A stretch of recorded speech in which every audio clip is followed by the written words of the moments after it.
Europe 1. Le journal Christophe Lamar. Bonjour Christophe. Bonjour Dimitri, bonjour à tous. La pénurie, ça suffit. Elisabeth Borne a tapé du poing sur la table hier soir. La Première ministre s'est adressée directement aux grévistes de Total Énergie. Il faut respecter l'accord signé par les syndicats majoritaires et cesser de bloquer le pays. On l'écoute.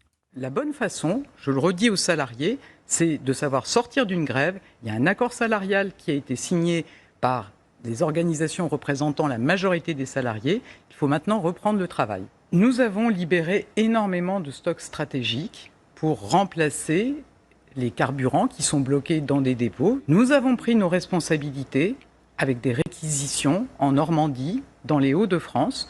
S'agissant du retour à la normale, il y a deux choses. Les raffineries, ça met effectivement beaucoup de temps à se remettre en marche. Si on peut maintenant reprendre les livraisons dans tous les dépôts, ça sera des améliorations très sensibles. Et je le redis, avec les mesures que nous avons prises, que nous nous apprêtons à prendre, si c'est nécessaire, il y aura une amélioration dans la semaine. La Première ministre Elisabeth Borne, invitée du 20h de TF1 hier soir. La Première ministre menace de procéder à de nouvelles réquisitions, on vient de l'entendre. Elle tente également d'apaiser les esprits face à la pénurie de carburant qui s'installe et face à l'envolée des prix. Bonjour Baptiste Morin. Bonjour. Elisabeth Borne fait donc un geste supplémentaire en direction des automobilistes. Oui, le prolongement de la remise de 30 centimes jusqu'au 15 novembre, alors qu'elle devait passer à 10 centimes au 1er novembre. Remise de 30 centimes valable donc 15 jours de plus. Elisabeth Borne qui a précisé que Total Énergie allait aussi prolonger de son côté sa remise supplémentaire de 20 centimes dans ses stations-service jusqu'au 15 novembre aussi. Ce matin, Chloé Lagadou a posé la question aux automobilistes à la porte d'Aubervilliers à Paris. Écoutez, certains se réjouissent, d'autres en demandent encore plus. C'est évidemment une bonne mesure parce que ça avait quand même bien fait diminuer le prix de l'essence. C'est une bonne chose, ça. On ne peut pas dire le contraire. C'est pas là le sujet, on a un sujet d'approvisionnement et c'est plutôt celui-là qu'il faudrait déjà résoudre avant de revoir le sujet du prix qui...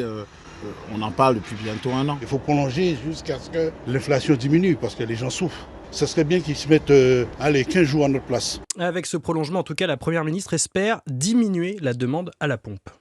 Alors Baptiste, concrètement, est-ce que l'on peut faire un point ce matin sur la situation dans les stations ? Oui, la situation s'est à nouveau dégradée ce week-end. 30% des stations-service sont en manque d'au moins un carburant. C'était 27% samedi. Dégradation valable partout, en Ile-de-France, dans le centre Val-de-Loire, en Bourgogne-Franche-Comté et en Auvergne-Rhône-Alpes. On tourne autour de 40% de stations en difficulté. Rappelons que la grève concerne toujours 5 sites Total Énergie et seul un de ces 5 sites fait l'objet de réquisitions. Baptiste Morin du service économie d'Europe 1 en direct ce matin. Alors une semaine qui s'annonce difficile pour le gouvernement sur le plan politique, avec le débat d'abord sur le budget à l'Assemblée et surtout dans la rue. L'acte 1 de la mobilisation sociale s'est joué hier à Paris avec la marche contre la vie chère. 140 000 personnes selon la France Insoumise, pas plus de 30 000 selon les forces de l'ordre. Derrière la bataille des chiffres, Jean-Luc Mélenchon voit dans cette semaine de grève et de manifestation l'émergence d'un nouveau front populaire. L'acte 2 se jouera demain avec l'appel à la grève générale lancé par plusieurs syndicats. Alors d'ailleurs c'est très difficile de faire des prévisions à l'avance, mais il faut s'attendre à des perturbations importantes à la SNCF ainsi qu'à la RATP en région parisienne. Un trafic perturbé sur le RER A et B, 3 trains sur 4 prévus à ce stade, des perturbations aussi dans les bus franciliens, le métro devrait rouler normalement. Quant à la SNCF, des perturbations sont à prévoir sur les TER et les TGV, pas de détails pour l'instant, grève qui pourrait être, et ça c'est important, reconductible. Sudrail va poser la question aux cheminots. Il est 7h05 sur Europe 1. Autre actualité, toujours pas d'explication dans le meurtre atroce de Lola, cette adolescente de 12 ans dont le corps a été retrouvé dans une malle au début du week-end. 4 personnes sont toujours en garde à vue, dont la principale suspecte, une femme de 24 ans dont le profil psychologique interroge les enquêteurs. Rituel satanique, trafic d'organes, beaucoup de rumeurs entourent la mort de cette collégienne. La piste d'un meurtre gratuit reste l'hypothèse privilégiée. Pour les riverains de ce quartier du 19e arrondissement, la disparition tragique de Lola est un choc. Les hommages se succèdent devant son immeuble. Reportage Thibaut Hu. Devant le hall de l'immeuble, là où habitait Lola, des bouquets de fleurs, des bougies et des petits mots d'adieu. Anne-Christine habite juste en face, vêtue de noir, les yeux rougis. Elle est venue se recueillir. Elle croisait parfois la collégienne et n'en revient toujours pas. C'est une petite fille très bien, qui allait au collège juste là derrière. Vous voyez les parents qui allaient la chercher. D'ailleurs, je leur ai envoyé un petit message hier en mettant rien à dire, simplement qu'on est de tout cœur avec vous. Amélie aussi habite dans la rue Manin, tout près de la scène du crime. Et cette maman est très inquiète. Ça fait peur, c'est effrayant. J'ai 2 enfants en bas âge qui sont scolarisés à côté, donc j'ai pas dormi de la nuit. On peut faire confiance à personne, là où on en est, c'est compliqué. Et certains parents d'élèves du quartier pensent déjà à se réorganiser pour protéger leurs enfants. Les 2 grands vont à l'école seuls, et du coup on se demande s'il faut continuer à les laisser. Parce que là, elle a un parcours qui était très, très court finalement. Son collège, il est en face de chez elle. Nous, on a 5-6 minutes à pied. Donc voilà, même s'ils ont un téléphone, même si on les suit, on est à l'abri de rien finalement. Et en attendant que l'enquête avance, des cellules de soutien psychologique sont ouvertes dès aujourd'hui dans toutes les écoles du secteur. Un reportage Thibaut Hu. L'enquête sur le refus d'obtempérer qui a fait un mort à Paris vendredi soir. L'un des 2 policiers auteurs des coups de feu a été mis en examen pour violence volontaire ayant entraîné la mort sans intention de la donner. Son collègue est ressorti libre de sa garde à vue. Aucune poursuite à ce stade de l'enquête contre lui. En Ukraine, Kiev à nouveau bombardé cette nuit. Et au moins 4 explosions ont secoué le centre de la capitale selon le maire de Kiev. Aucune précision sur les cibles visées ni d'éventuelles victimes. Il pourrait s'agir d'une attaque au drone kamikaze. Et puis à Pékin, le 20e congrès du Parti communiste chinois s'est ouvert hier. Il devrait, sauf surprise, reconduire Xi Jinping à la tête du pays pour un 3e mandat. C'est du jamais vu.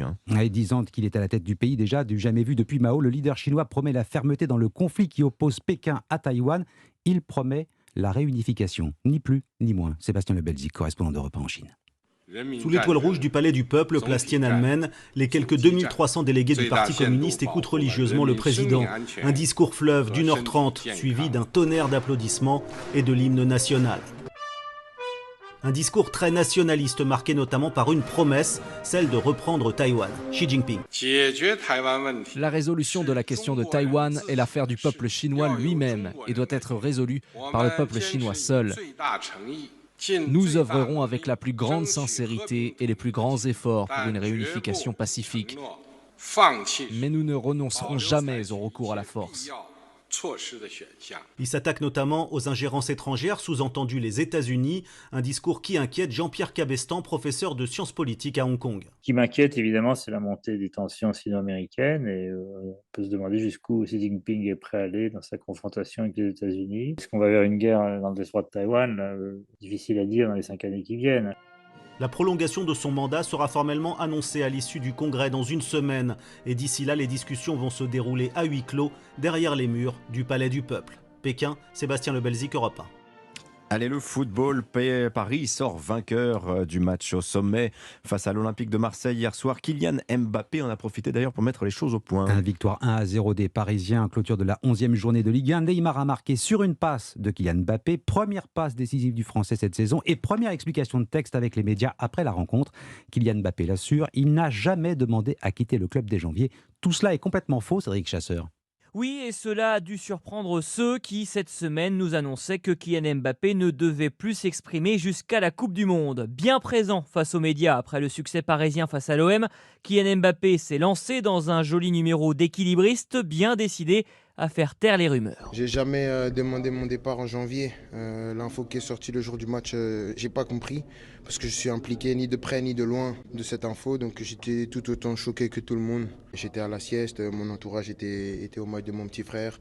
Toutes les personnes qui s'occupent de moi étaient pas là, donc on est tombé des nudes quand on l'a appris. Le problème, c'est que ces rumeurs, et nous pouvons vous le confirmer ce matin, viennent bien du clan Mbappé lui-même. La sortie de l'attaquant du PSG ne vient donc que renforcer le mystère autour de ses intentions. Lui qui n'a pas prévu de se rendre ce soir à la cérémonie du Ballon d'Or, qui devrait, sauf énorme surprise, lui échapper une fois de plus. Et aller dans les bras de Karim Benzema, donné grandissime favori de cette 66e cérémonie du Ballon d'Or. Cédric Chasseur du service des sports d'Europe 1. Voilà, Benzema, Ballon d'Or, on n'a aucun doute à Madrid. Qu'en pense-t-on à Bron? C'est là qu'il a été formé, le jeune Karim Benzema. Nous y serons dans le journal de 7h30. Merci beaucoup Christophe Lamar. Dans 10 minutes, l'édito éco de Nicolas Bouzou. Est-ce qu'il faudra bientôt 2 médecins pour faire une téléconsultation? C'est ce qu'ont voté les députés la semaine dernière. Si. Et puis ce sera juste après notre invité. Dans une poignée de secondes, on va parler de la grande misère de l'aide sociale à l'enfance avec la secrétaire d'État Charlotte Cobel. A tout de suite.